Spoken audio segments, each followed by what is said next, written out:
Welcome to Artcasters episode 447. We're gonna go over our plans and goals. Before we do that, what are you guys reading right now? What? Oh. Sorry, did you know we were going live? You're all engrossed in some kind of book. It's just this incredible book that just came out. Gets into raw details of mink fungus. As you guys know from the Full Fungus, I'm a big fan of mink. It's kind of a lot of extras. I was gonna say it's kind of like almost since the movie isn't actually out yet, because you know how sometimes the book, well, almost all the times the books come out before the movie, and people like look through, like if it's a Star Wars movie and the little book comes out with like the visual dictionary, and like, oh, what is this? So you get to find out a little more about the actual movie before most people get to see it. Yeah, I'd encourage you guys pick it up. Reasonable price on Amazon. Reasonable price. Yeah. I feel like this episode is sort of become a double attack on Gary, because not only does Gary not have a copy, but we just realized before we went on the air that Dr. Hodges' profile isn't in the book. Right. Oh, no. Right. And that's So, I mean, I felt like I was missing out, and then I found that out, and I'm like, nah, I don't need it. You're like, I don't want to support this That's the only reason. Dr. Hodges list venture. All I was going to do was buy it and tear that page out and pin it on my wall, and that would have been that. my apologies. And I'm never, ever going to print it again in my life, ever. So, sorry. I like that you did that book while you were fixing the entire audio track of the whole show. Yeah, that was. So going back to that'll be one of my goals for 2025 is to never ever do that again. So The special edition of the Full Fungus book. But we got lots to talk about, fellas. I can't wait. Let's do it. Okay, let's introduce ourselves real fast. You guys want to try to like speed run introductions and not take 20 minutes doing it? You can do it, Ken John. Okay. You can find my stuff at CoreyKerr.com. I've got books and comics that you can check out, as well as animated shorts. Scott, where can we find your stuff? You can find my stuff at circworks.com, where you will find my comic book Young and the Dead. You'll find digital products. You'll also find my wax packs that I make. Also, you can find me on YouTube, where you can see me make all kinds of cool stuff. And if you go further back in the archives, you can find my series, Making Comics 101, the most comprehensive free course you're going to find on how to make comics anywhere. Joshua Kemble. Check out Jacob's Apartment. 2 stories, indie comics that are awesome and hand done, hand lettered, hand inked, beautiful works of art. Go support those, and also check out my music at Joshua Kemble on all streaming platforms. If you like it, consider getting it on Apple Music. There should be an album coming soon. I'm currently working on track 9, so that's like 2 tracks away from release of another album. So. Cool. Jim, where can we find your stuff? When I was a boy, long ago, It was going so well. It was going so smoothly. You could find my stuff, including a lot of Dr. Hodges information, at jimluhan.com, which is an actual real place to go to on the web. Gary, where can we find your stuff? You can find me, let's see here, right here on Instagram at Dinosaurs versus Marsbots. There's a link tree that'll take you everywhere, including here on YouTube, where I stream, and it'll take you to my Etsy shop, where you can buy the comic I created, wrote and draw, Dinosaurs versus Marsbots. Awesome. I also ahead. feel like this episode's an attack on Gary, because we all have headphones except for Gary, too. I don't need them. Ears like a bat. I'm fine. I wonder, you can do custom layouts, but I'm trying to see if I could do one where we just make Gary a lot smaller. Wait. Happy birthday, Gary. Oh, yeah. That's right. Oh, thank you. Happy birthday. Well, a few days late, Yeah. but thank you. That's actually what we need, is this. Yes. There we go. Yes. Yeah, but birthday boy. I feel like this episode is kind of like the end of A Clockwork Orange, and Gary's the guy getting kicked on the ground. So. This allows me to show off my recent acquisition. Yeah, the that's an amazing G.I. Joe comic compendium that has giant bound editions of every single G.I. Joe comic that was ever released. That's kind of amazing. Pretty crazy. Yeah. Does That's it good come stuff. with a character card on the back? No, not like the cutout, the cardboard. No, but it Yeah. did come with like all the normal Kickstarter tchotchkes of going way over their goal. So I had like Yeah. a bookmark and a patch that I can iron on and a sticker and That's kind of amazing. every crazy random thing that I will lose. Those are always fun to get. I always feel like past the bookmark or like original art, it's like I don't really need anything else. It's fine. Like Yeah, a lot I of want this it all. stuff, like, I don't know what to do. There's like a pin. Where am I gonna? yeah, I'm 50 years old. Am I gonna put on a GI Joe pin? Yes, I you 44. should. Yeah, I was going to say yeah. Yeah, It should be on your lapel right now. 100%. Yes. Oh man, 50. That's fun times. Yeah. Cool. So if this were a more professional show and if I had more time, I would have prepared better and gone back and had like a written list of everything that we said last time, and then we could do like a fun little thing where we check to see if we did those things. That isn't going to happen. There's a post-it note. I do run a professional show, as a matter of fact, and I did exactly that. But hey, that's me. That's me.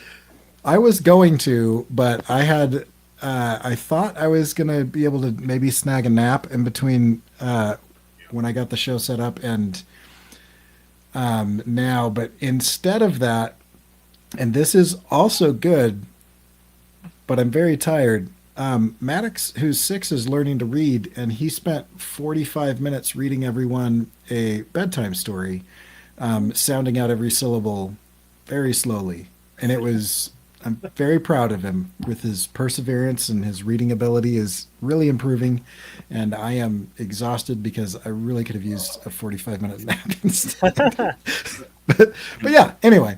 So, well, Gary, let's, Scott, did you have notes as well? Yeah, I've got notes. Oh man! All right. See? Well, I feel like we should start with You don't have a Scott and whole- You Gary. don't have a whole video slideshow, Corey? I made that while you guys were talking last week. That's amazing. So, yeah. Anyway, I don't know. Maybe I'll just put the last year's video on 2x speed and just listen to it while you guys talk, and then I'll jump in at the end. No. So let's start with Gary. Gary, run us through your Post-it note. My last year goals, the goals I stated here on the Artcasters, I wanted to finish the D versus M number 4 script. I wanted to get to streaming again. I wanted to make sure I showed up at ASCAF 2024 and sold some books. I wanted to get some variant covers of the 3 existing D versus M's done to put out maybe some special editions. I wanted to figure out a California trip to do some reference pictures of Josh and Scott Lost. And I wanted to start drawing D versus M number 4. So I nailed all of these except variant covers for all of the D versus M's. I'm still trying to get one. I have 2 already done, just like last year. This time last year, I had 2 done, and I was looking for a third. I'm talking to an artist right now who it's promising, but we'll see. We'll see if the stars align. But otherwise, I got all the rest done. I finished the script. I started streaming a little bit. I did go to ASCAP and sell some books. I made it out to California. I started drawing D versus M number 4. So mostly good, mostly successful. That's awesome. Should I go on to my goals for now, or are we just going to? I would say, yeah. I mean, you and Jim definitely. If you want to go over last year's, I mean, Josh, Corey, and myself, we did that last episode. But since you weren't here, then that was good that you could end with that. Yeah. Jim, do you remember yours? Was to create a book for my film and leave a pivotal character out. Check. Um, no, I think last year was to finish the full fungus. Did it. Entered it into many festivals. Did that. Still waiting. I made it into one, but still waiting on some others. And then also, I think last year was, I don't remember if last year Animation Plus had already launched or was going to launch, but it was to do what I can to promote that and to get my stuff on there. And that's been fantastic. I've been a regular on there. And what else? Was to put out a book, actually, and half joking, but to put out a book for the film, which I did that. So No. That was this year. The book was came that out this year? No. Book here. Oh yeah, I mean, Barry, I'm sure you it's made not it out. last Yeah, year. that's right, Gary. It's not out yet. It's not out yet. What are you kidding? Talking about. Here's a little side note of what I learned from all of these projects. Corey's the most accurate description of everything that's gone on.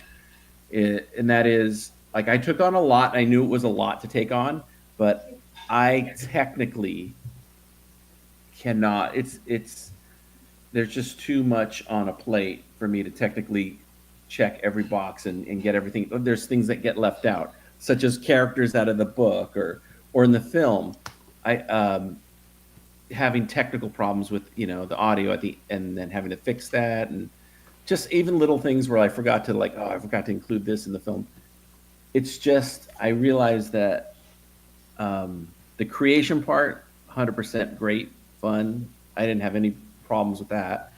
The actual technical and organizational parts of the goals were the challenge, big time. Yeah. So, but that's when you work alone. That's I mean, you all know this. That's what is makes or break you. If you're going to get your stuff out, you got to push past that. But yeah, for the most part, looking back, future Jim, now current Jim, talking to past Jim, I'd say it'll go pretty much how you expected it, but you're going to have some technical problems towards the end, and you're still going to be in the midst of it in 2025. Like the full fungus really isn't out yet, So, but that'll go into my 2025 goals. And then I remember you talking a lot about festivals. Did you enter a lot of festivals? Yeah, Yeah. I did. And that still sucks. That still sucks a lot, They're Uh-huh. just, Yeah. I think a lot of them are scams. Oh, yeah. But I got into one, and I'm waiting on. There's like 12 or 13 that I'm still waiting on. That's it. I'm not really. I wanted the part of the goal was to get it into festivals, but wasn't the goal to get it into festivals. That was just Right. kind of like a side thing. Yeah. One of the goals I have for 2025 relates exactly to that. So when we get to our new goals, I'll tell you that as well. But, Cool. Yeah. So so let's jump in. Scott, do you want to start with 2025? Yeah, we can. I can start. I mean, I'm guessing I'm guessing me and Corey will probably take up the bulk of the time because I think Gary, Josh, and Jim pretty much usually focus on one big project. Yeah. And I think Corey and I kind of like do all kinds of stuff. I don't know, smaller projects, but Yeah. My 2024 was, I had an artistic existential crisis, and that took up a while. And then I think if we were to go back and listen to last year's video, which I haven't, I'm pretty sure it was just me floundering for about 30 minutes, and I don't know what I'm doing with my life. I don't think that's going to happen this year. So I don't know if I'll take up much time at all. overall, I think my main goal is just I think 2025 is going to be a very interesting year, and my goal is just to like somehow plow through and just all the other stuff that may affect my business. Just figure out, okay, well, what do I do here, and just like I guess double down on. I think it's going to be a lot harder to make for a small business in particular. Big businesses, if you have a big business next year, this year's probably your year. If you're a small business, it's going to be a little bit of a struggle, in my opinion. But just do whatever I can to stay afloat and do all that stuff. I think a lot of the things that were working kind of last year, I'm just going to parlay into this year and just keep working at it.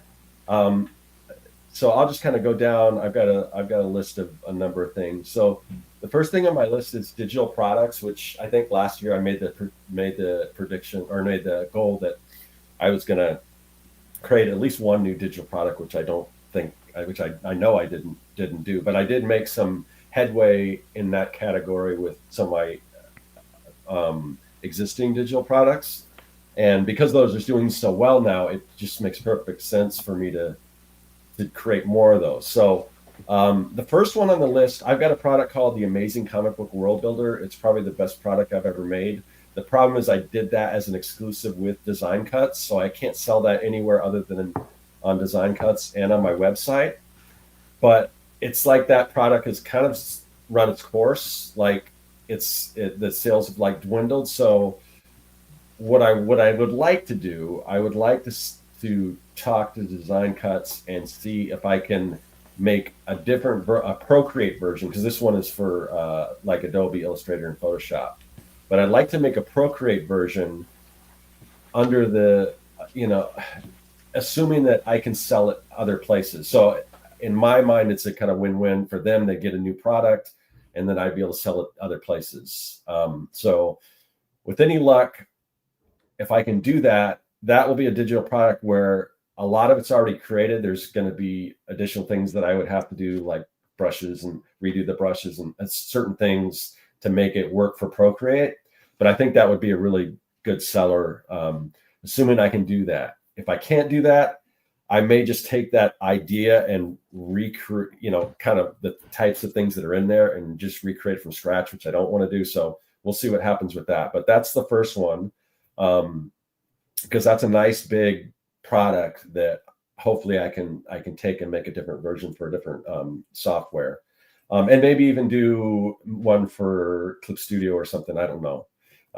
But that's the first one that I'd like to do. And then I've had this idea for this really cool brush pack. And one of the things I'd like to do, because that other product is, assuming I had to start from scratch, it's like huge. So that's a huge undertaking. If I don't have to, then a lot of the work's already done. But I really need to focus on some smaller digital products that don't take as long to create. Because in honesty, a lot of brush packs, people put those out there and they probably do just as well as like some of these bigger ones, like the things that I'm creating. And so anyway, but I've got I won't say what it is right now, but I've got this idea for a really cool comic related brush pack that no one has done yet. I'm kind of surprised, but I think it would be great. So that's on my list of things to do. And then after that, on my list is YouTube. And this is kind of the one where I'm not exactly sure what I'm going to do yet. So the first thing I have written down as far as YouTube is just to kind of nail down a plan moving forward. And in doing that, one of the things I want to do is solicit feedback from you guys. I want to see and just other people and find out kind of what people like about what I'm doing as far as the content that I'm doing now, what they don't like, what any ideas, just kind of a brainstorming session. And I've already talked to Kevin Cross, and we want to get a call going and just both of us talk about what we can do for each of our YouTube channels and bounce some ideas back and forth. So I'm going to do that.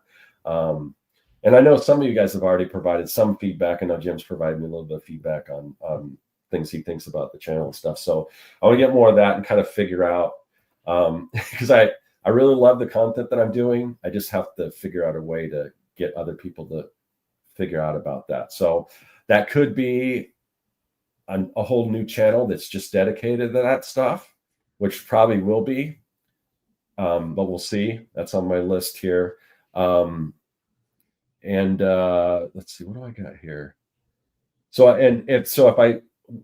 assuming I start this new channel, one of the things I want to do is I've already got like probably 6 videos, like partially edited and like a series of based on these wax packs that I've been working on. So I want to finish those up and everything.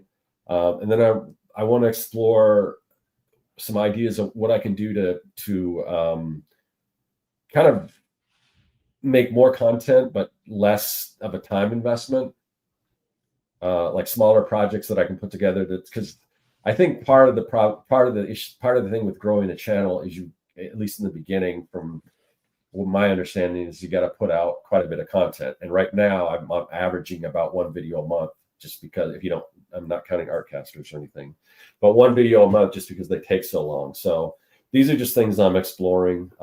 And then the other thing I'll do that can create new content is taking some of, because I think there's a lot of good stuff in the videos that I've done, but there's a lot of people that haven't seen that. So kind of repackage that in whatever style, whatever I choose to do going forward, and repackage some of that footage and stuff and make new videos out of that. So just re-editing older videos. And then I get to kind of figure out what happens with my existing channel. Because right now it's almost like I'm just wondering if this channel could just be, I'll just put whatever up there, because it doesn't seem like it matters, but I still want to put out content. There's still stuff I want to put out there. And there's this feeling of like, oh, you got to put out this certain thing. You got to stay consistent and put out this certain kind of content, which, every once in a while I'd like to put out videos about, comics or whatever. But that doesn't fit the thing. And so I might just use my existing channel. I'll put whatever up there. Particularly if I want to promote like my comic book, because I'm going to, spoiler alert for things that are on this list is get to, running a Kickstarter for Young and the Dead and everything. So anyway, but I'd like to promote that, doing videos, showing the process in the comics or whatever. So that leads me to Young and the Dead. So on this list is, the main thing is completely finish the book off, which is mostly finished. I've got to do, I'm almost finished, at least penciling, the cover for the trade. It's going to be a trade, and also that final single issue. So I got to do a cover for that. So those two covers, and then all the graphic design that kind of goes with it, the inside, back cover, all that stuff. And then I want to go over the whole book and kind of just do an edit for the trade and look and see if there's any minor things that need to be changed or whatever, go through all that. The other thing is, because I'm most likely, if I do a trade, I probably want to do offset printing instead of print on demand, and get a decent amount of books that I can, sell at shows and things like that. And it's been a while since I've had any books offset printed, and with like tariffs on the way and things like that, I don't know. I've got to figure out, because I don't want to get screwed on pricing and what that's going to cost, with what's realistic and things like that. I want to do more, like I said, kind of promos, letting people know about because I haven't really talked too much about the comics other than on here, and stuff, because I've been doing sort of other content on YouTube. So find a way to get the word out about that stuff as well. And that leads me to social media, which I always make these social media goals, and they always fall flat because I suck at social media. But the main thing I have on here is just stop, and I pretty much already have done this, but just stop wasting time on Facebook and Instagram. I think I'm over the fact that when people want to follow you, they want to know particularly what your Instagram is. And it's like, I don't really care for that platform. I don't really want to be on it. But it's almost like you have to have one. So, but I think I'm at the point where I'm just like, no, I don't have an Instagram anymore. You can go here if you want to follow me on some of these other networks or whatever. I have a video that will help show you how to nuke everything on your Instagram if you're interested. Yeah, well, that's the thing. I mean, I don't mind so much that with Instagram. It's the Facebook thing, because I don't really want to be on Facebook, and the only time I ever go on Facebook is because we use Facebook Messenger, and when, like, on the phone, it's not so bad because they're separate, but on the desktop where I usually am, if I want to check my Messenger, Facebook's feed's right there, and then sometimes I'll like see something, I'll look at it or whatever. But I don't, but there's so much, like, I wish I could get off Facebook, but it would there'd still be if I wanted to go back and like, because there's like a history of things that have happened throughout the past, I don't know, however long Facebook's been on, been together, that I might want to go back and, oh, that's interesting, or whatever. I remember that, or I don't know, but I'm just kind of done with those two platforms. I did sign up for a Blue Sky account because I've heard so far I've heard that it's good as far as like actually being able to see what you want to see and get the word out about stuff that you have, and it's not just it's just not throttled all to hell. So I just basically reserved my name. I haven't posted anything yet, but I kind of want to give it a shot. And if it's like, from what I hear, if it's like what Twitter used to be, because I used to like Twitter back in the way early days. So maybe I'll give that a shot. I've been using Substacks, mostly just as my newsletter. Every month I put out my newsletter, and then I dip my toes into the notes, and I do like it, but like I said, I'm just not great at keeping on top of that. So that's another goal. The other social, I didn't even mention this last time on the last show, but the other social network that is I think is pretty good in certain situations, is LinkedIn, and that particularly for my like client-based comics, like the ones I do for cybersecurity and stuff, because for a while I was posting like, basically the content I was posting on here is why comics are great to educate people on whatever your message is, and which is what I do with these comics that I do for companies. So I want to get back to doing that and hopefully get some businesses that want to get the message out using comics as a way to get that information out there. So I do want to get back on Instagram and kind of start doing more posting like that.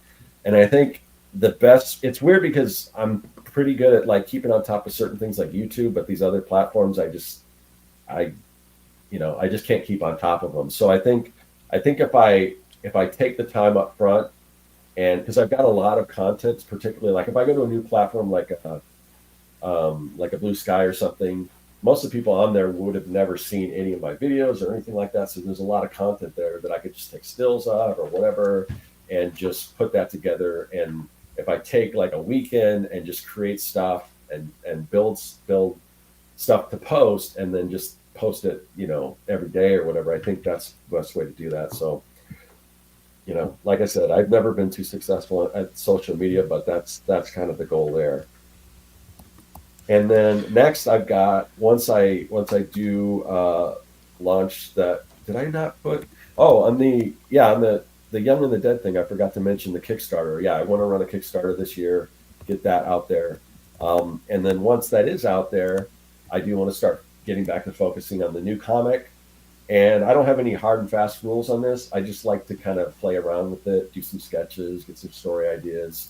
No plans to finish anything on that, but just play around in that world and just kind of figure out what exactly I want that project to be. And then next is something that I kind of started last year for the most part, and it's been kind of doing pretty well. I'm having fun with it. And that's my Wax House trading card brand with the wax packs and everything. So I've been making these wax packs based on, movies and TV shows and stuff that never got the wax pack treatment back in the day. Putting those out there, and people are responding pretty well to them. So I want to invest more in that company. I'm going to get a laser printer. I've already got a really nice inkjet printer, which works great for the actual cards, but you can't print the wax packs on an inkjet. You need a laser printer, at least the process that I'm using. So I'm going to invest in a laser printer so I can do all that in house and not have to worry about going somewhere else to do that. I want to kind of reorganize my studio space for that, because right now I've got all these different papers and things, and they're just in like one closet, and I have to go rifle and hunt for it stuff. But I want to create kind of a system where, I want to have some organization and just create a new studio space for that particular, business, just so it's easier to kind of navigate. I definitely want to increase the number of SKUs that I have. So just increase the amount of cards that I'm making and everything, and wax packs and putting it out there. I'd like to do more original cards, like kind of like gross food stuff that isn't based on some IP or something that I don't actually own, but something that's my own brand. So I've got sort of the gross food stuff that's kind of a throwback to like Wacky Packages and Garbage Pail Kids, which I'm going to rebrand, and those are pretty close to being done, and I've got some videos on those and everything. But that'll be the first one, and then in a way, this a little cringe looking back, but I don't know if you guys have followed me enough. But way back in the day, or not way back, but a few years ago when NFTs were the things, I was working on NFT things before I kind of fully understood what all that entailed or whatever. So, but that obviously, I guess sort of a good thing that didn't go anywhere. But I've got all these characters that I created for that I think would make I could repurpose all that artwork and make a really cool set of trading cards, because essentially it's the same idea. You're collecting things and trading things. So I'm going to it's called Zombronis, and they're these kind of like big man on campus zombies, like college zombies. It's ridiculous, but it's kind of fun, and it fits into that kind of gross card genre.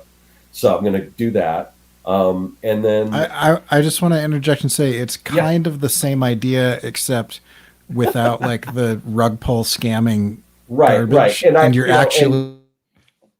actually giving somebody something physical that they can own. Right. Yeah, it's cool. Yes. No, I get that. Yeah. I mean, so it's similar except less evil. In fairness, my partner in that was the tech guy. He was one of the few people that weren't really trying to scam people like that. And they're, I mean, I don't know, people collect also. You could also say that people play video games and they collect digital things in video games that aren't a real thing, that they're not tangible. So, I mean, and, but I mean, there's a lot of issues with NFTs. In the original part, my big thing is I thought, and this turned out to be totally false, but I thought it was going to be a benefit to artists, because I thought it was a way to protect your artwork and to have that ledger show who created it and everything, and benefit each time it gets resold and everything. So I thought there were some benefits there. I won't get into all that because that's old news. I mean, yeah. So I wasn't trying to make you defend your position. No, I was just saying. I'm not going to say I wasn't wrong, but I thought there was something in there. I thought there were some good points about that. I think there are some good points about those types of things. But you had just made the statement. It's kind of like NFTs, except for all of the negatives of NFTs go away. And you actually add, like, you invert all of the bad things about it. Yeah. Anyway, right. So yeah. Right. Anyway, so that's kind of a bullet I guess I dodged. So let's see. So where am I? So and then and this one isn't like, this is something that maybe I'd like to do, but if I don't get to it, I'm not. But I've just been going back and looking at a lot of stuff that like Topps created, the trading card company Topps, and they had like iron-ons and different stickers and like tattoos and stuff like that. So I might want to kind of diversify the stuff that I sell on there that's kind of in that genre, but maybe a little different. And then the other thing I thought would be cool is to have like giant wax packs, like maybe even reproductions of like an old pack of Star Wars cards, but make them like super big. I don't know if I can make that cost effective, but it's something I just kind of like to see what that might look like. So those are some ideas there. I mean, like I said, I'm probably taking up the bulk of the conversation in this video, but so that's the wax packs. And then actually I'm getting close to wrapping up. Let's see. So comics, like I was talking about before, comics for businesses. I've been pretty much doing a lot of stuff because I have a partner in that, and he's big in the cybersecurity space. He's pretty well connected.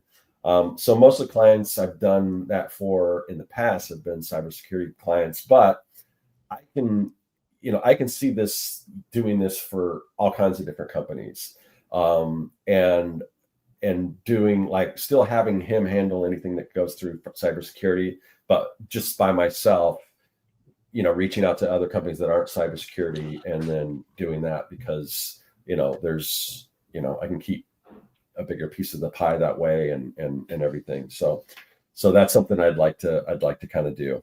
And again, promoting those, I think Instagram is the best way to kind of build that business, because that's where that's where a lot of the businesses are and stuff like that. So anyway, so just branch out to companies other than cybersecurity. And I don't know how even one of those projects would probably be good, because they do take a lot of time. I mean, it usually takes at least like a month to do that. And, obviously there's only so many months in a year. So There's 12. Even what's that? Yeah, 12. Right, yes.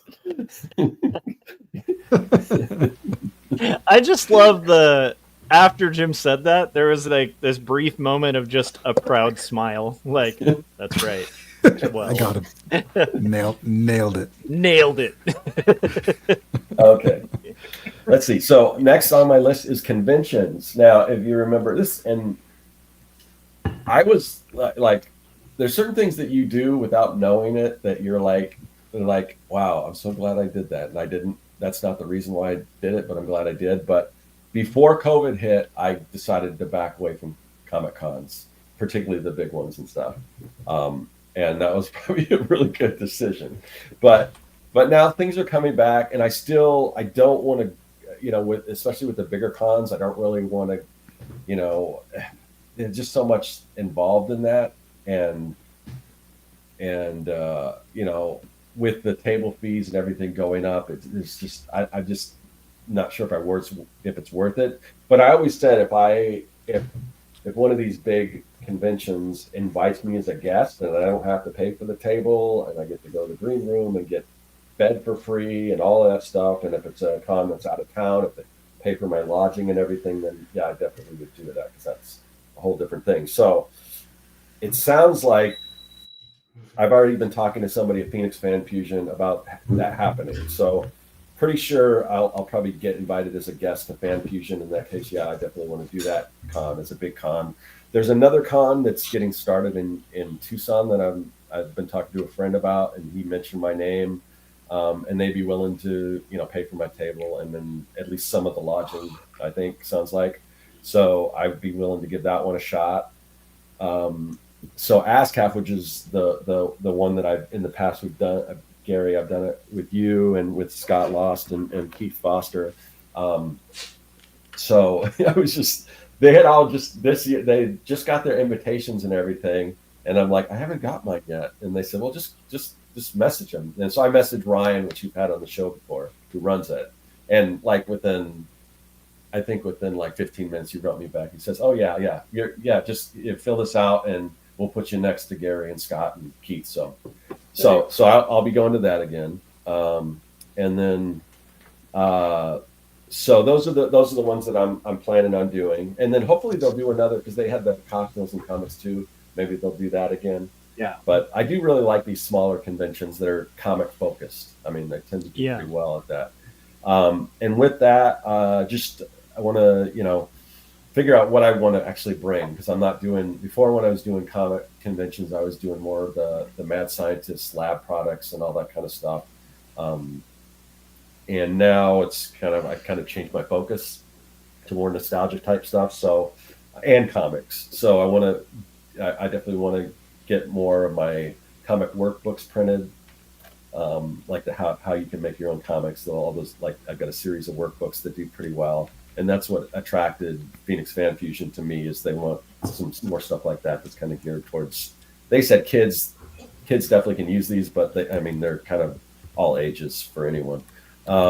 Wax packs, getting more wax packs and selling those. And then by then I should, assuming the timing goes right, if I run a Kickstarter in say March, get my trades for Young and the Dead. I'll have those for the convention. I don't know all the conventions, but at least like the big ones, I should have it, like the ones that are in summertime.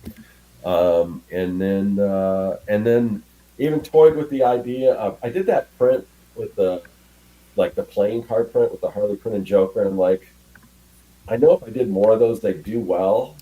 Are you going to do video on Substack as well? Because I've been toying with that. I'm going to talk about it. That's a possibility. Yeah. I think you mentioned. Yeah, I would definitely love to do that. Video on Substack, I think, is going to be pretty big. Does it have to be short form, and does it have to be vertical? No. So they'll do short form on notes, but on posts. And here's what's awesome, and we might want to do this for Artcasters. I don't know, Okay. but what's awesome is if you instead what I have been doing up until the last couple posts is I've been putting it on YouTube and then embedding the YouTube in the post on Substack, right? And it embeds well. It's great. Whatever. And you get the views for your YouTube. That's the way I'd like to do it, I think. But go ahead. But if you put the video up natively to Substack, there's a couple benefits of doing that, and I think actually that's what I'm going to do this year. So the first one is, which may be a deal breaker for you because of what you're trying to do, but for me, it doesn't matter. You can just push a button and it will also post it to YouTube for you without you having to do anything else. And so you just post it one place, it puts it over to YouTube. I don't know. I'll test if that kills views or whatever. I don't see why it would on YouTube, but it does that automatically. And then it goes and it strips the audio for you and uploads the audio to an RSS feed for a podcast. Okay. And people can listen to or watch the video without you having it. So you upload it once, it does that, and it does a transcription. And so it's finally, I mean, I don't know why this didn't happen 10 years ago, but it's finally to the point where somebody has figured out that you can do one video and it'll give you the audio, the written, and it'll blast it out to multiple places. And Okay. then after the fact, you can go in and you can clip parts of that video to restack them to notes and other places, and it'll kind of put the little thing and then drive traffic to that post. That's intriguing. Yeah. And starting this, if I do start this new channel, I mean, my goal is just to get these videos seen by as many people as possible, whether that's building one platform. Because my goal at YouTube, I mean, if it happened to be great, but is not to like get a bunch of ad revenue from YouTube. But Right. the more people that see it, the more I can, sell my products or whatever else. Sure. So that's the goal. So yeah, I mean, And that I- all sounds great.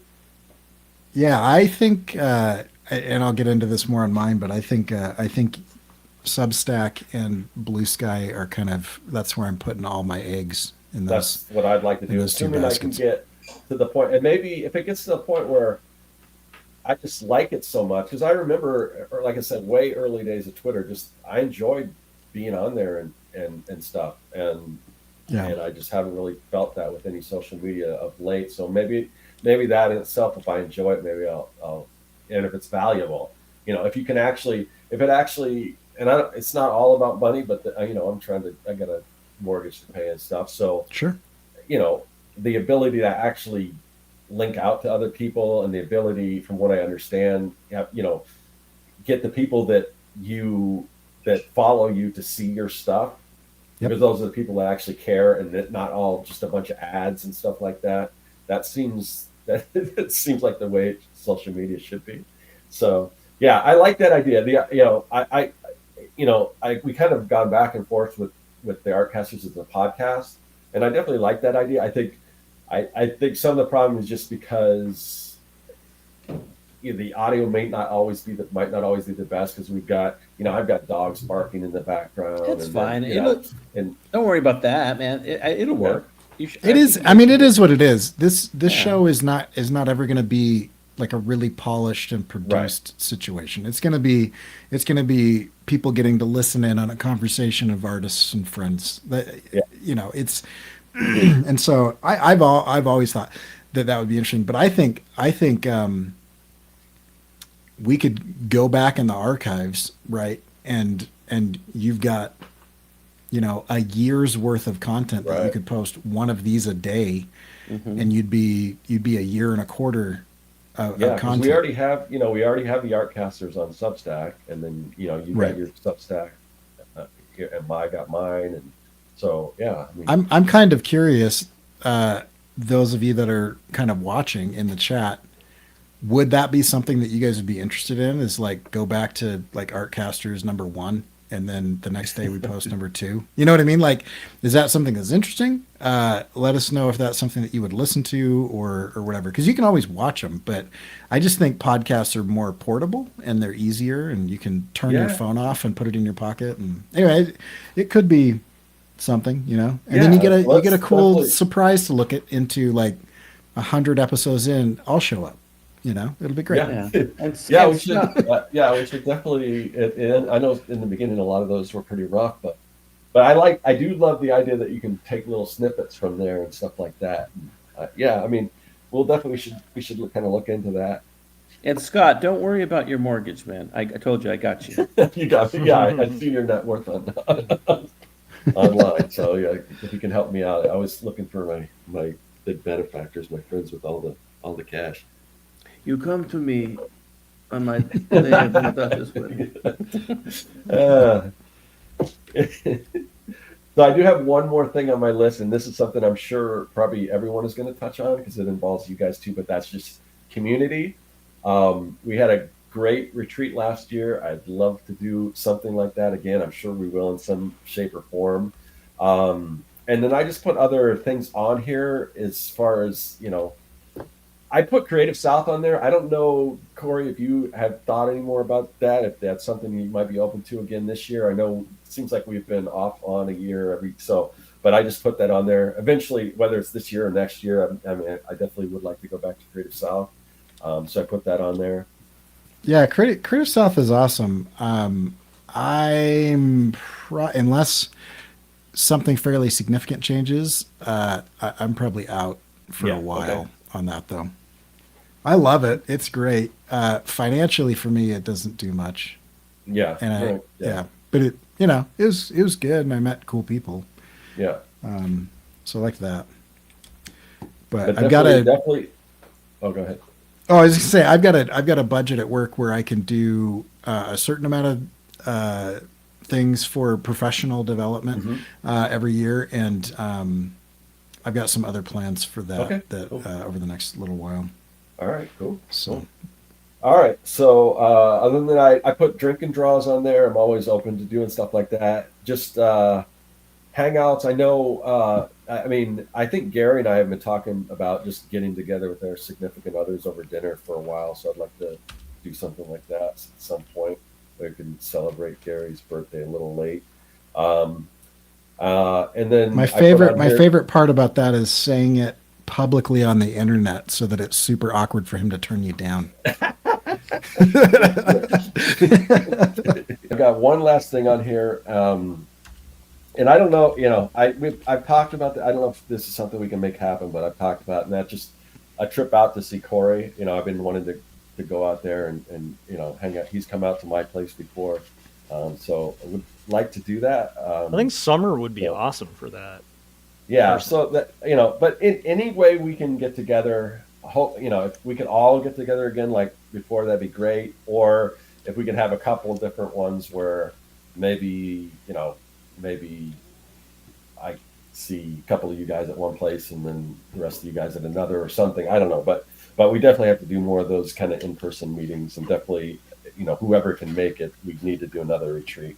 You know, that was great, but that's my list. And now we're like an hour in, so I've taken up most of the time. So you guys got about an hour, and you got the split between the four of you.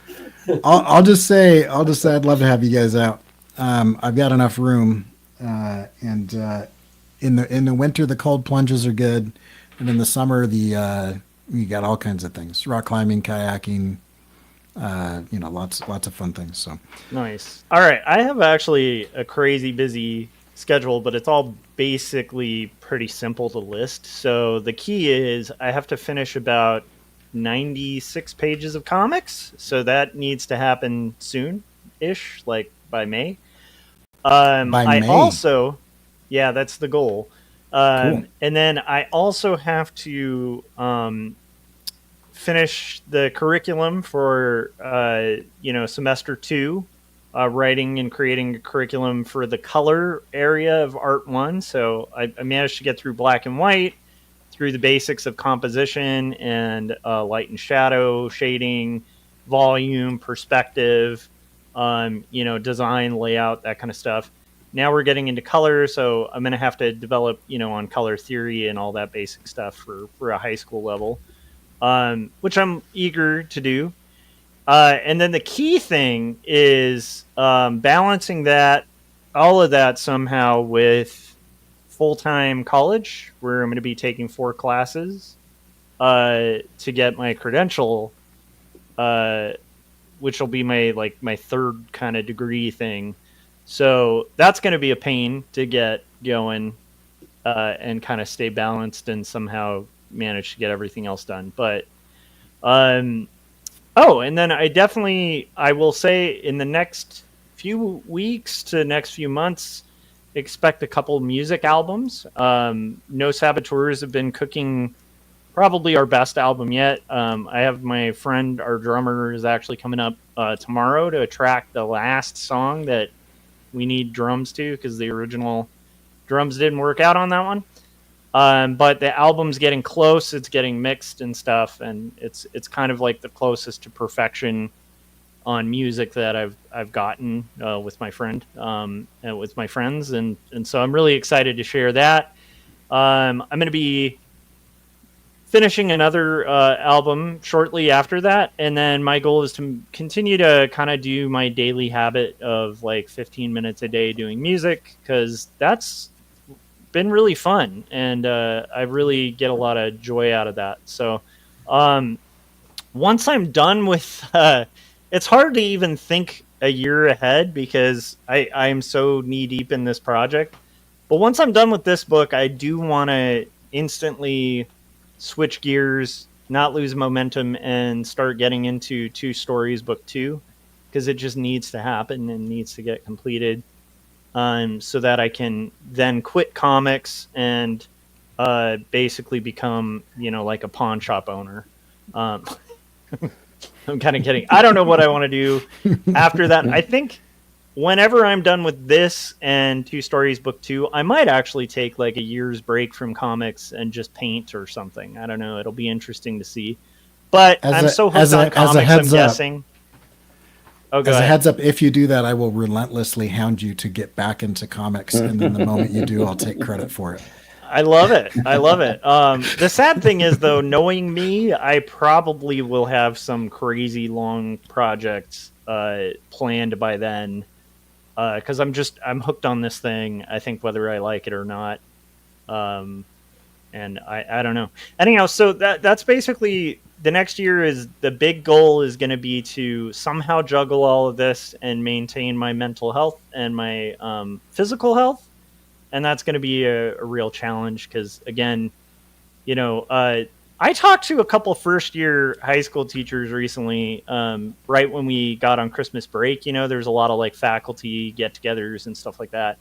And a lot of them were really stunned that I didn't, like, break out in hives from stress, because most high school teachers' first year is pretty hellish, and I think I've been somehow surviving. So doing that on top of a full graphic novel, on top of full-time school, is a little intimidating to me. But as Corey can attest to, if you've been through graduate school with full-time working, there's not much that's going to get like on a school level. I don't think this is going to get as hard as, like completing a thesis and questioning your own physical identity and meaning in existence. So I don't know. But yeah, it's going to be an interesting year. I'm excited about it. It's going to be challenging. This will be the longest graphic novel I've ever made, and it's full color. And I am finally at that point where I'm getting a second wind, because the other day I looked through, I print it out as I'm going, right? And so let me go full screen so I can kind of show this crazy pile of pages here. And then I'll pass the mic. But yeah, so this is the book thus far, right? It's this big old thick stack. I arrange it back to back so that I can kind of check out the page flow. But I was just thumbing through this and looking at, how these spreads are going to look, right? And I was like, this is this is a seriously beautiful comic that I'm making. Yeah, absolutely. And I think it might be the most impressive, like art wise, of anything I've done. So I agree. I'm really excited about that too. And I think I'm gonna make a beautiful book. And it's pretty cool because it'll be my sister's first published book too. And so I think it's worth it. And I just got the second wind of it, realizing this is going to be a big, thick, ridiculous, substantial book. I love that you got a second wind, because I know recently you had it had become a little bit of a slog. It felt like, Yeah. yeah, that's really cool. And Well, I it was mean, just cool because I was like thrown off by the sequence for some reason, so I had to kind of review through it, and then I was like, "Holy crap!" Like, you know what I mean? I don't know. Yeah. Like Jim probably has had that too, where when you're re-editing like a movie you've spent a long time on, where you're like, "Oh, this is actually," because you can kind of lose sight of the big picture, and then kind of having those moments where you start seeing the big picture again is like really cool, because you're like, oh, okay, I guess there's some sense to this madness. yeah, Yeah. Anyhow. yeah, that's awesome, man. Yeah, that's great. Jim, so you finished a full feature film, and then you refinished a full feature film several times after that because it got corrupted and you had to redo most of it. So what are you gonna, other than like take a nap and probably not touch a feature film for a while? What are your plans for this year? Yeah, I won't be doing a feature this year for sure. I will not. Are you sure though, Jim? I'm positive. Okay. So sure. I do want to do another, like, I want to jump right back into doing shorts. And when I say shorts now, I mean like 15 to 20 minutes, but Which is still crazy long. Like, it's my comfort zone though, because I know, and it's amazing. We had this talk off air before. It's like I self-sabotage at its finest, because it's too long to be in a shorts festival, but it's too short to be in a feature festival. Yeah. But the Lord worketh in mysterious ways, because it's perfect for TV. And then the Animation Plus thing came around. So now those are like perfect to play because they can still add commercials and it fits a half-hour slot really well. I definitely want to do some more of those because I have some ideas and stuff like that. And that really does bring me joy to work on those. I also feel like being able to play in a sandbox where it's less there's less webs for you to have to connect to make it work. I think would be probably a real relief after the marathon you just finished. While I won't reveal the title or what the next cartoon is about, I will say that I already started doing some work on it. The first week of January I started, and I will say when we finished the film Revengeance, which had a big cast and a lot of people editing it and working on it, doing sound, it had a lot of people involved. I immediately did my own cartoon called Booyah, which was like a 7-minute short. But I did everything. It was just a solo effort. And I think that's what's going to happen with my next short. I think I'm going to go just to do a solo one by myself, just to prove to me that I can do it. But and then who knows what happens after that. But I will let you guys know how that goes. I want to continue to promote the Full Fungus. Once I have an idea of when it's going to air and where it'll air, I want to do that. Also, I was talking with Charlie Rossman, one of the voice actors, the lead guy from the Full Fungus, and we really want to play it live at probably the same place we played Infinity Pool at this theater in North Hollywood. If you guys, if you guys out there Google the Raven Theater in North Hollywood, and if you Google Infinity Pool at the Raven Theater, I don't know, about 5 or 6 years ago, we did a premiere. We want to have like a little tiny red carpet, like this big, and It was fun. It was a lot of fun. So we were talking about possibly doing that. So that's kind of like maybe a semi goal for 2025.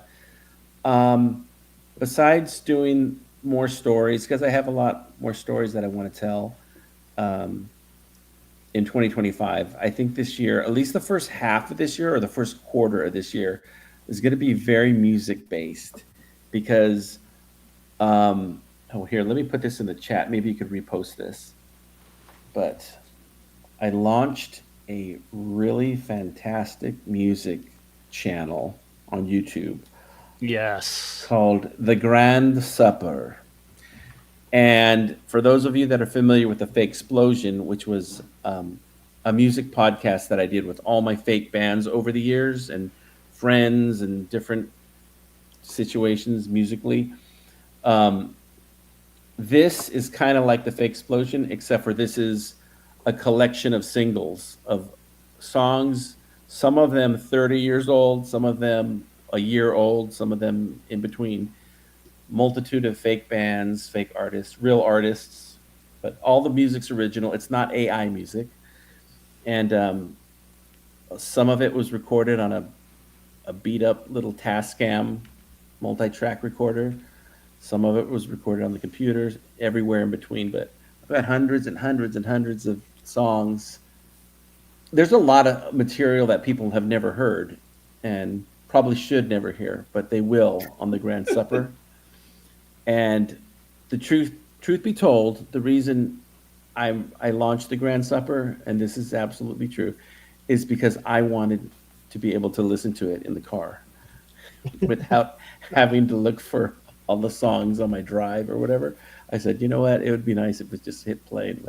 So, but if somebody would be so kind to repost that on the screen, go to YouTube and type in The Grand Supper. And you'll see there's like 80 something songs on there. And I have it set to premiere until the middle of January. It's going to premiere like several songs a day. And then after that, it'll trickle and I'll keep posting. I have material to last a multitude of lifetimes.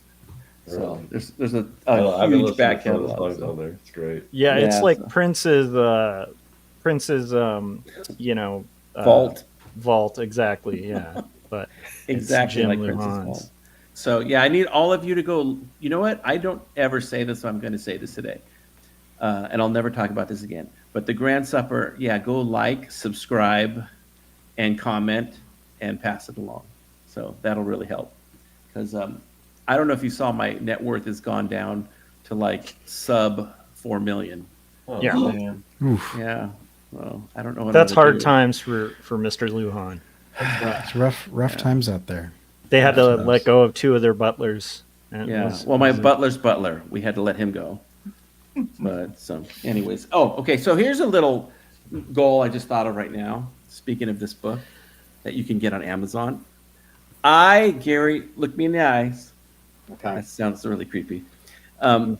I am going to do another edition of this, and I'm going to add Dr. Hodges, as well as there's a couple of other characters that appear in the film that I could think I made profiles for that I didn't end up using in the book. I'll add those as well. But there will be an edition, Dr. Hodges edition coming out. It's in my heart. So, oh, by the way, the Grand Supper, the tagline is, at the Grand Supper, everybody eats, It's so which, good. is, which makes no sense. So, Which, by the way, Grand Supper is just another great Jim Lujan name. Like Grand Supper just is yeah. I very nice. because I thought about at one point, oh, Jim Lujan Productions or something. It's like, no, it's got to be something that's like memorable, but like makes no sense at all. And, Yeah. Which is what I want people to think about my career. So are you planning on doing, I mean, it takes you a lot less time to do a 20-minute. Do you have an idea of, are you just going to kind of like do it, or are you going to do, are you planning on getting 2 or 3 out this year? Or? Oh yeah, I have 3 of them that I want to do. I had to choose between the 3. Actually, I had Leanne pick. And then I have the other two that I want to do. But probably when I finish this, as usual, I'll go back into the catalog and say, oh, I never did this one. And I'll do that. And I'll probably pick an old one. I want to have a goal would be about 4 or 5 films this year, would be a good goal. And doing the full fungus, an hour and 40 minutes, like doing 15 to 20 minutes is nothing. Like, Yeah. It's like running up a hill with weights and then running up the hill without weights. Running down the hill without weights I could do. In fact, I will do the cartoon in my sleep. So I've dedicated myself to that. But that really truly, this is the Artcasters, and that the art of doing the animated films, for me, I'm really doing them because it's satisfying to me. Yeah. I want to do another film and I can't wait.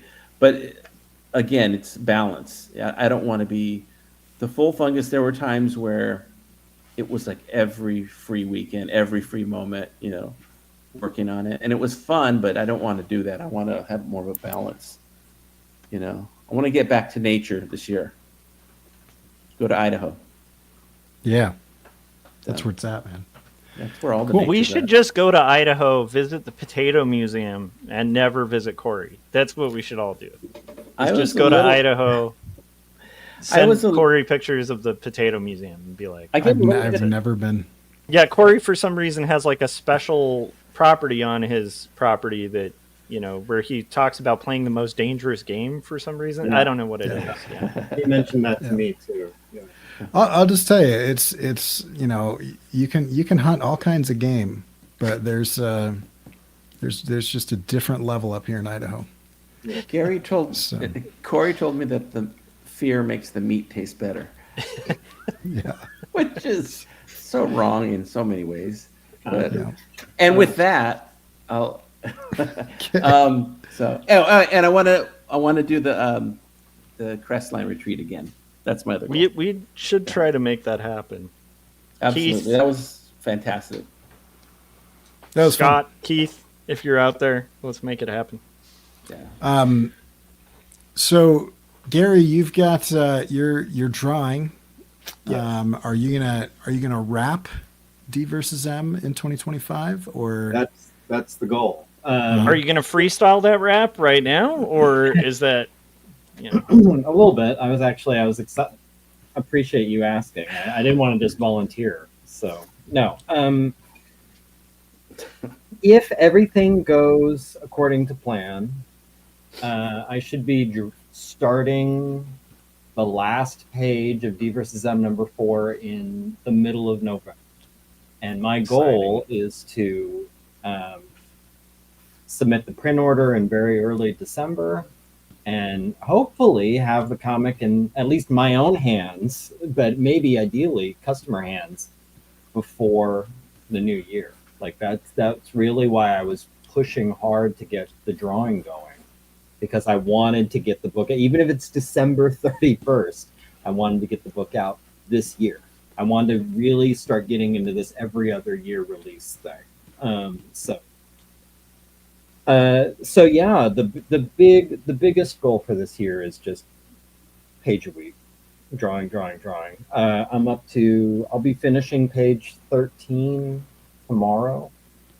So I'm gathering a little pile. I'm starting to see how it's looking. It's exciting. I'm looking forward to getting to certain pages and finally drawing these things that I've been imagining for a while. And then there's other pages that I have no idea how I'm going to draw. I have no idea how I'm going to approach them even, and I'll just have to figure it out day of. But so it's been a little bit of an adventure, but I'm enjoying it. The drawing, knock on wood, don't want to jinx myself. It's going well.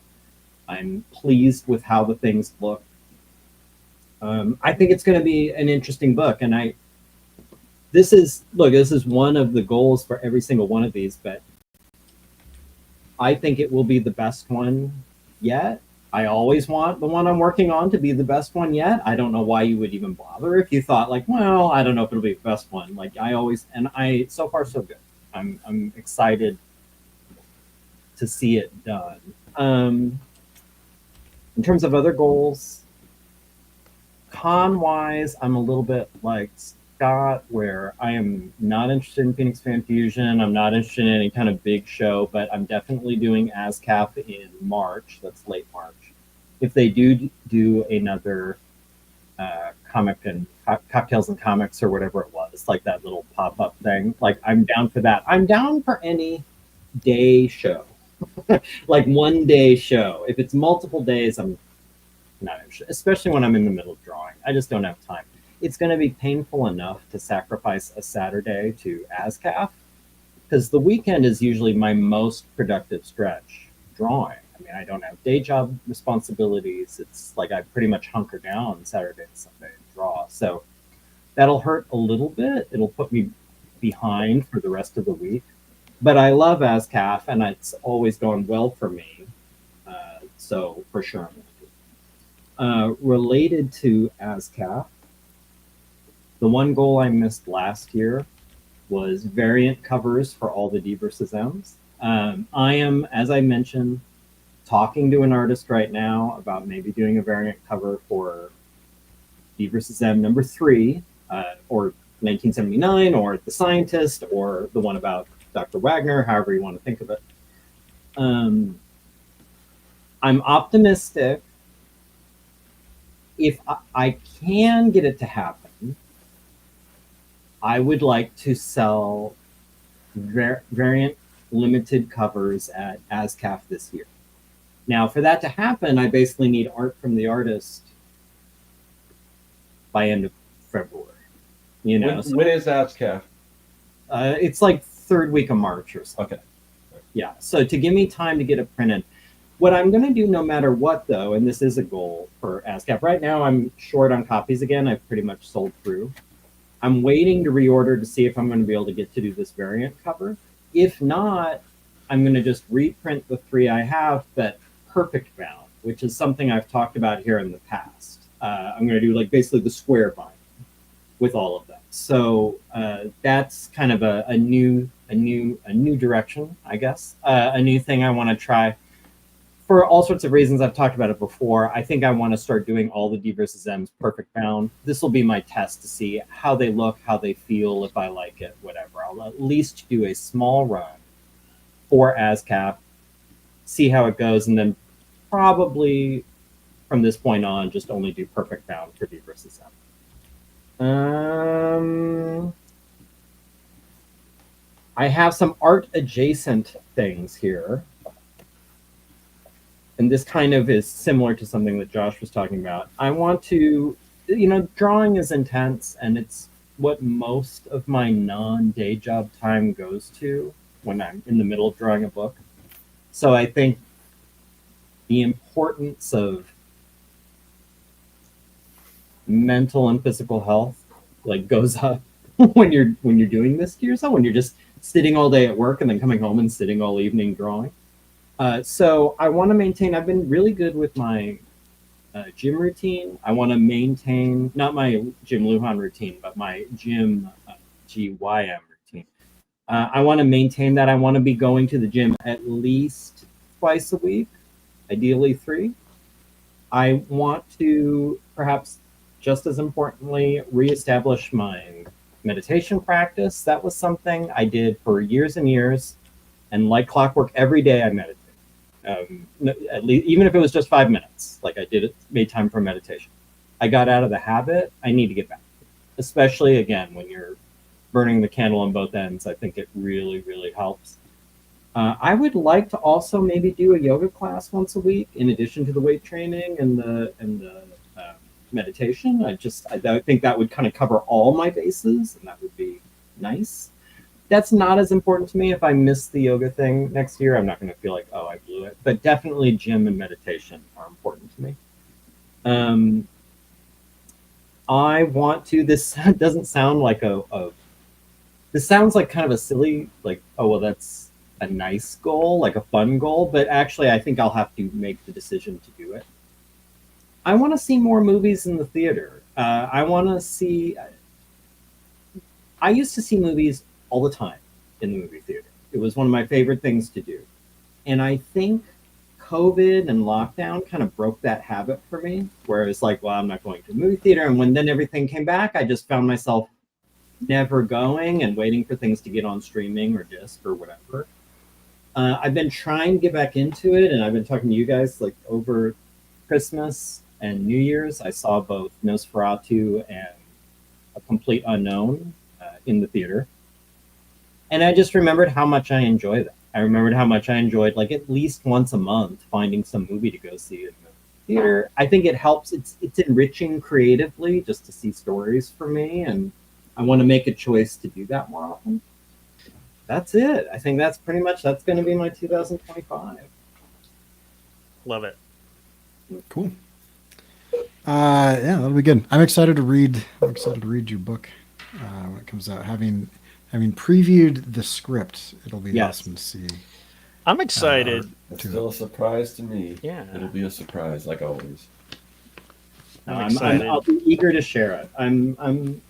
It's been tough actually so far because I did release one work in progress panel on my Instagram, which you saw in the thumbnail. Yeah, a character that's very close and personal to my heart. A very important character to the story, but it's been tough because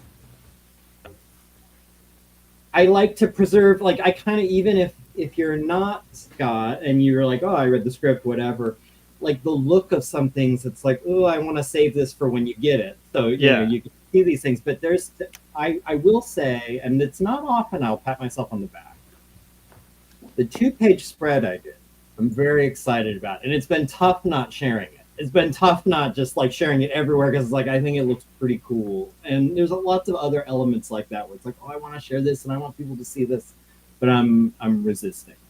So Love it. Cool. Gary, do you have Josh Kimball in your story? Well, not Josh Kimball himself. No. Oh, No. I do. I know Yeah. you do. You do. It's true. Do we want to mention my fan theory? Oh, yeah. Wait, I think well, it's very compelling. without most But people it's a having spoiler. seen it. Is it a spoiler? It would be a pretty big spoiler, I think, considering it hasn't been released. Yeah, right. Yeah, is Fungus's fate a spoiler? I don't know, or is it just? Yeah. You think Josh had something to do with Fungus's fate? But Look, I had nothing to do with it. I've been saying this for a while. I was nowhere near the grassy knoll. Okay, like these things that people think about me just happening. Look, I just have bad luck. Okay, I'm around when bad things happen. To be fair, the world does know that mink fungus has passed away. Yeah. So, I mean, there would be elements of society that think Josh has something to do with it. Or They the Kremlin. definitely didn't. The Kremlin. Look, I was just a big fan. Okay, that's all there is to it. There's nothing more. Suspicious. It's Josh Harvey Oswald, you know. Yeah. Weird. It could be a little bit of a misery situation. I don't know. Good job, Josh. I gonna be- have no idea what you guys are talking about, and That's going to be the fungus 2 is the mink fungus hobbled in Josh's cabin in the woods.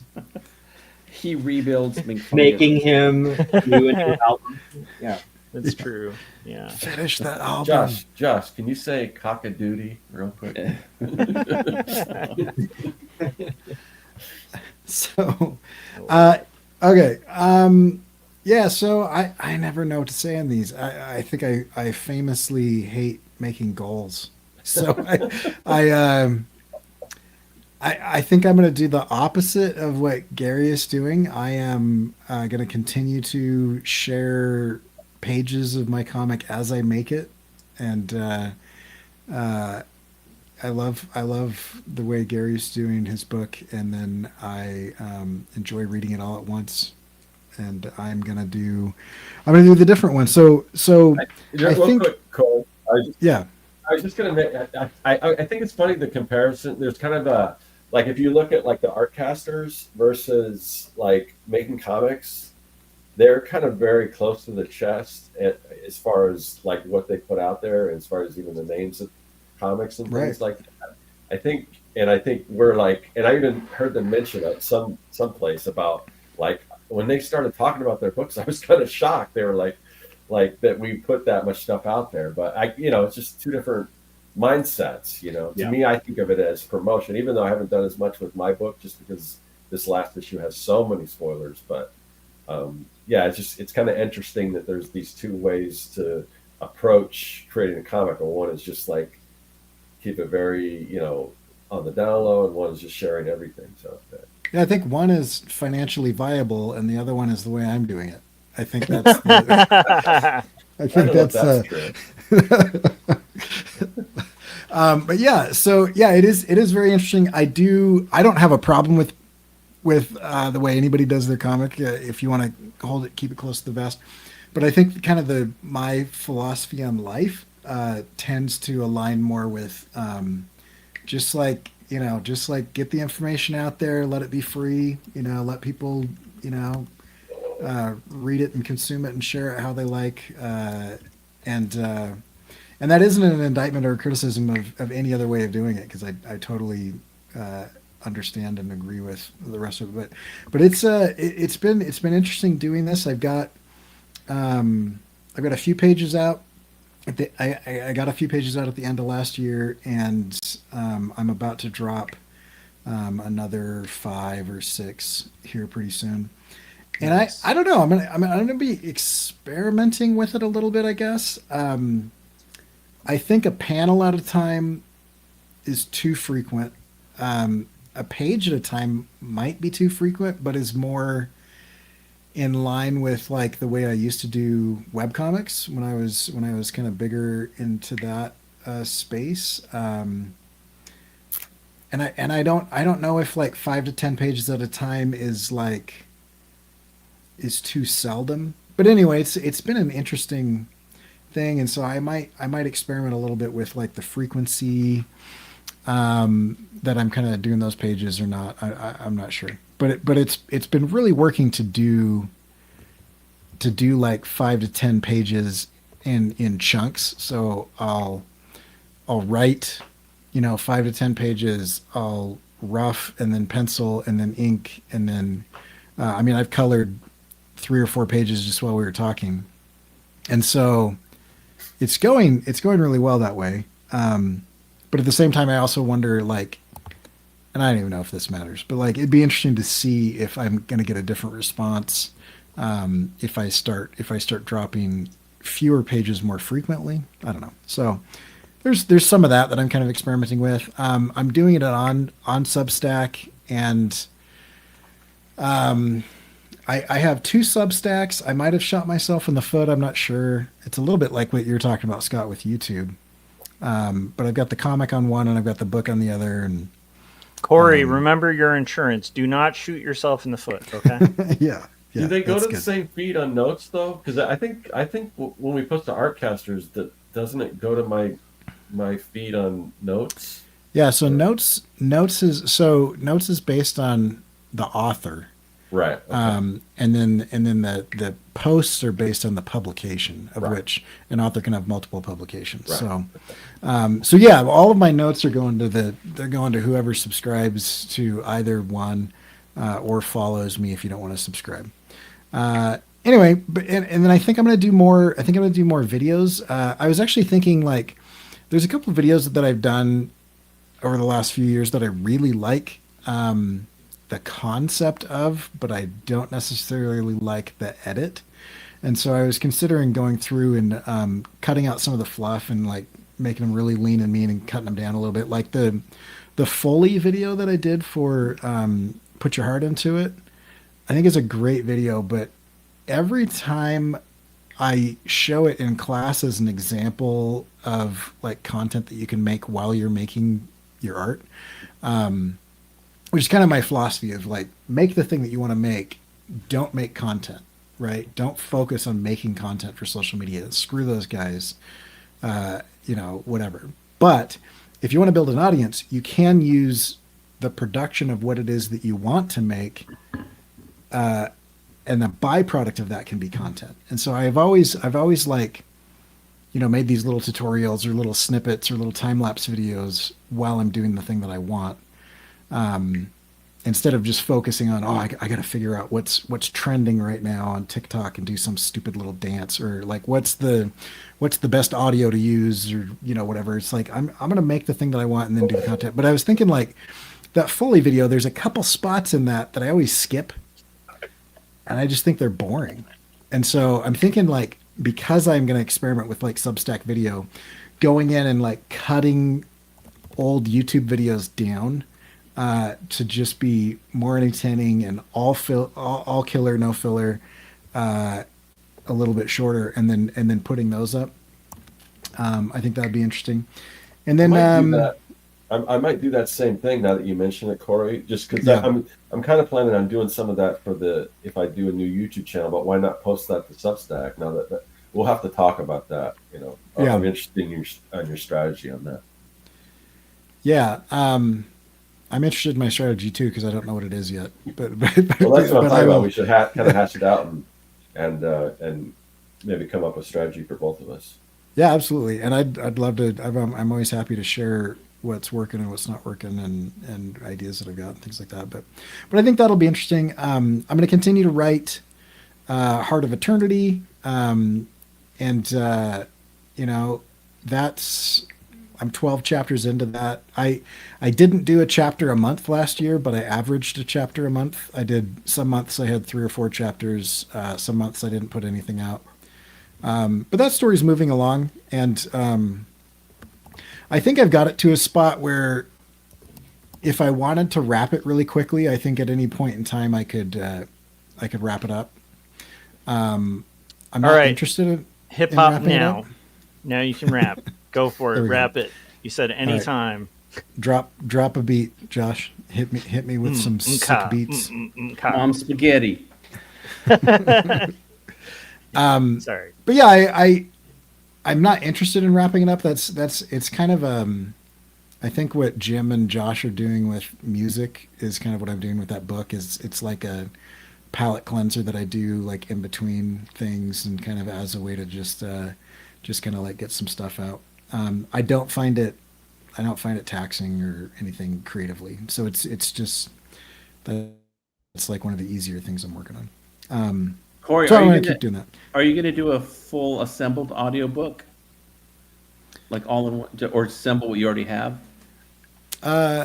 If I did, I would probably have someone else do the narration. I don't think I'm the best narrator.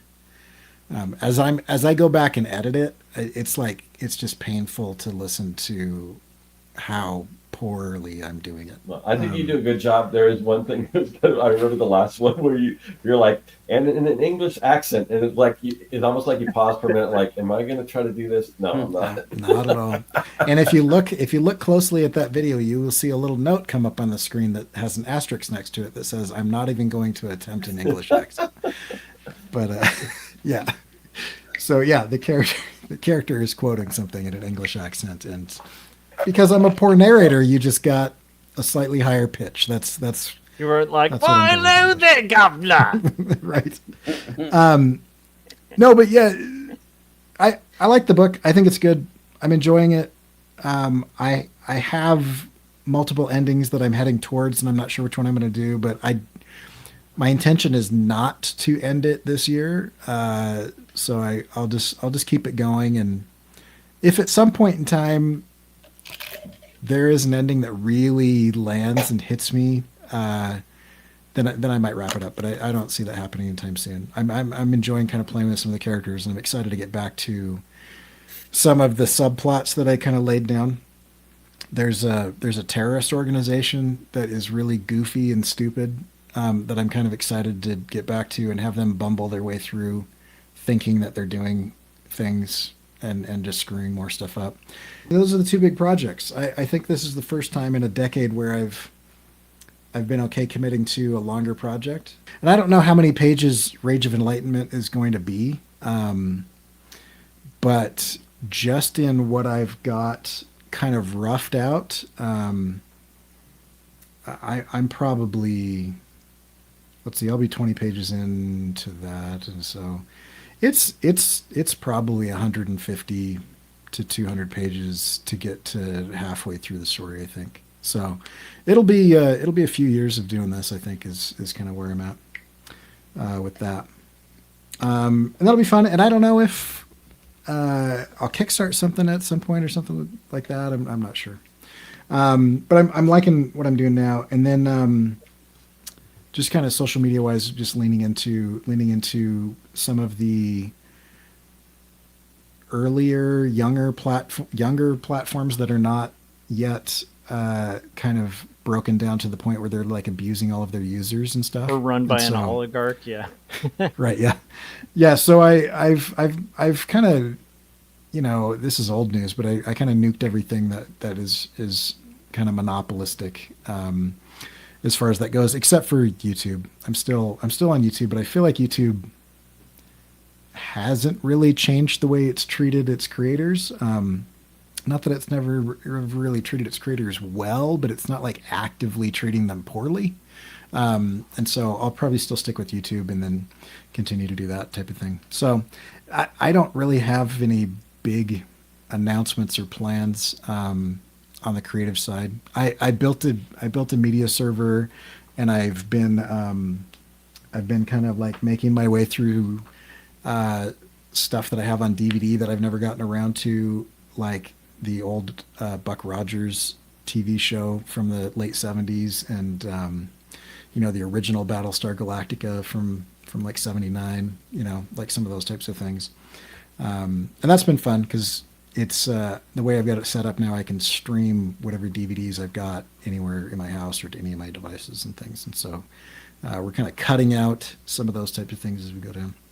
Health-wise, gonna try to fix whatever may go wrong in my sauna so that it doesn't burn my house down, and then continue to do that. And at the end of last year, I had gotten back into lifting a little bit, and then and just travel and stuff, I got away from it. But I'm going to get back into that, and I want to get back to, by the end of the year, I'd like to get back to where I could do more than 10 or 12 pull-ups again, at my current weight and strength, both combined. They've inverted to the one that I don't want to go up has gone up, and the one that I didn't want to go down has gone down. And that makes it harder. So I'm only at like 2 or 3 right now. But I'd like to get back up to like 10 or 12, and then get my bench up and get back into some of the stuff that like strengthens my the muscles and tendons in my drawing arm, that makes it so it doesn't hurt all the time.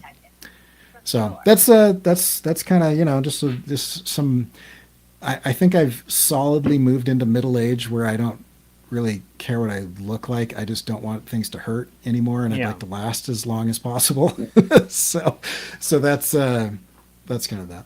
But yeah, I'm maintaining the streak of cutting my own hair, which I've been doing for the last 5 years. So no one else has cut my hair. So yeah, so mine's probably the least interesting thing, but yeah, that's I'm just gonna keep doing my thing. Probably 2025 is not the year that I'm gonna build my big underground studio. But that was one of the things that we were looking at. But so 2025 is the financially is kind of a building year, where we're going to try to build towards some stuff, and maybe next year. I'm impressed. Not one of your goals was to overthrow the government, so Yeah.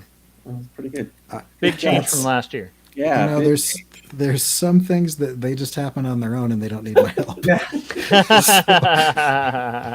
But yeah, I think psychologically, last year I do remember that I was kind of wrapping a bunch of the stuff. I was finishing a bunch of the stuff that was really depressing about like how societies can end, and I was trying to focus a little bit more on hope and those types of things. And so I'm still like leaning in towards not like ignoring everything that I know, or even I will continue to study and look into the things that I'm interested in. But I do want to be more intentional about communicating the hopeful side of the things that I think. So it's been a lot of doom and gloom for a lot of years because those are the concerns that I have. But I actually still continue to be an optimistic critic of society, and I want to make it a point to try to communicate the more optimistic side of the things that I've been doing. So Praise how hallelujah. how that's going to come out, I'm not sure. But Jim, why did you have a tambourine on I hand? always, I always carry a tambourine with me. You guys know this about It's me. true. Yeah. It's when Gary's doing his, his speaker call outs, like there needs to be someone with the tambourine. You know our dance group was called Fire and Brimstone. That's right. Corey, all joking aside, I think that's absolutely fantastic what you just said. I really do, because I do not at all consider you a doom and gloom guy. When we talk, you're a very positive guy, but your output is very suspicious of authority, and that's why I made the overthrowing the government. I remain suspicious of authority. I'm glad that you just gave in and you just relented this whole fight against authority, and then you are accepting of it now. I approve. Yeah, right. It's a big turn. It's a big turn. One of us. I think I've focused so much on this is a problem, this is going to happen. I haven't focused on like these are ways that we can solve this, and these are some things that can happen. And or look how this happen. is working. Like, look, this is working. Right. Perfect way to wrap it up, maybe, instead of a segue, because I got a heart out. Yeah. Like That's what I meant. Yeah. Gary, where can people find your stuff and follow what you're doing as you kind of wrap this thing up over the next 12 months? The two best places to look for me are on Instagram with the handle right here, Dinosaurs versus Marsbots, Dinosaurs vs Marsbots. You can also find me here on YouTube under my name, Gary Hodges. You'll know you found me if the icon is a cartoony dinosaur gobbling up an alien. Both of those have a link to my link tree where you can go to my Etsy shop, you can find my Facebook, everything else. But the two primary places are Instagram and YouTube. Cool. And Jim, where can we find your stuff? My YouTube channel is linked directly to jimluhan.com, so you can go there, watch my work.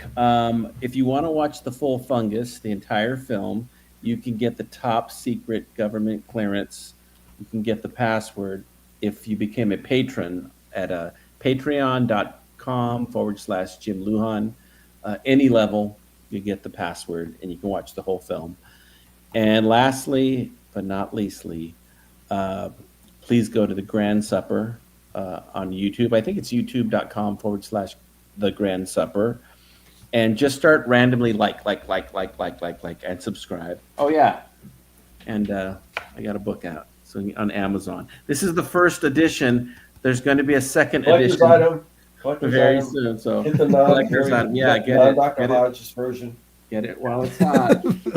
Yeah, so, but thank you guys for 2024. Thank you, Artcasters. Thank you, all the viewers and everything. And here's to a good 2025, knock on wood. And, 30 years from now, somebody's going to have a YouTube channel with a lab coat doing a deep dive into the non-Hodges version of your book. Yeah. Non-Hodgkin's version. The rare Hodgkins? It did say Hodgkins. Yeah, we have the non-Hodgkin's version of the book. The non-Dr. Hodges version is even more collectible if you get Gary's signature on it.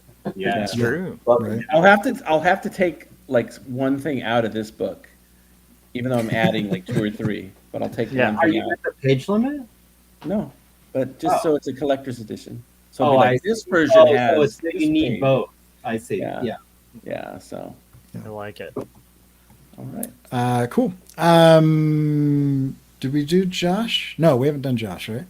Josh. Yeah, where if can you we find haven't yet, buy Jacob's Apartment or 2 Stories. And if you're near a library, request that they carry Jacob's Apartment or 2 Stories if you already have purchased it, or you don't have the fundage to do that. That actually goes a long way. And then aside from that, once you're done listening to Grand Supper by Jim Lujan, on Spotify, YouTube, wherever you like to stream music, look up Joshua Kemble and stream my 5 albums that are out. And make sure you're following, especially on like Spotify or whatever platform, because I will have a new album coming out probably in a couple weeks. So yeah. That's awesome. And you can find my stuff at CoreyKerr.com.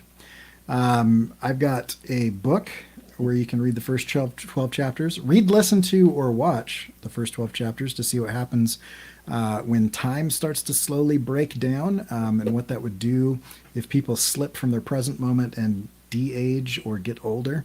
And you can do that at Substack at CoreyKerr.com/book. And you can read my comic. And I would highly recommend subscribing to the comic because I am about to drop 5 new pages, and they are looking really good. And there is a pretty intense girl fight between a black widow and a praying mantis that's going to happen. So you'll want to jump in on that, and you can do CoreyKerr.com/rage to do that. And Scott, where can we find your stuff, and how do we keep track of whose channel this is on?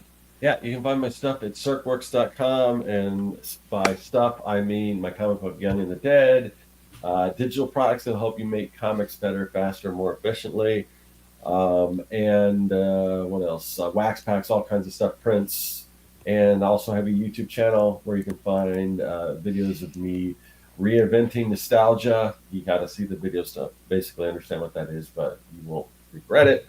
And then you can go back in my archive on YouTube and find my series Making Comics 101. It's the most comprehensive course on how to make comics that is free that you'll find anywhere. And then this show, the Artcasters, we do the show pretty much every single week. Usually have a guest on or 2 guests. And it's a great show. We've been doing it for a while, and you should definitely check that out and join our mailing list, because part of the problem is the show does rotate between all 3 of our channels, Josh, Corey, and myself. And sometimes every once in a while I might be on a different channel, but you also want to know what the topic's going to be, who's the guest is going to be, all that stuff you can find out if you join our mailing list. There's a link in the description. We don't spam you or anything. That's all it's for, is to alert you, to let you know when a new episode is going to go live. Awesome. All right. Thanks, everybody. And we'll see you guys next week. This one goes out to the Artcasters.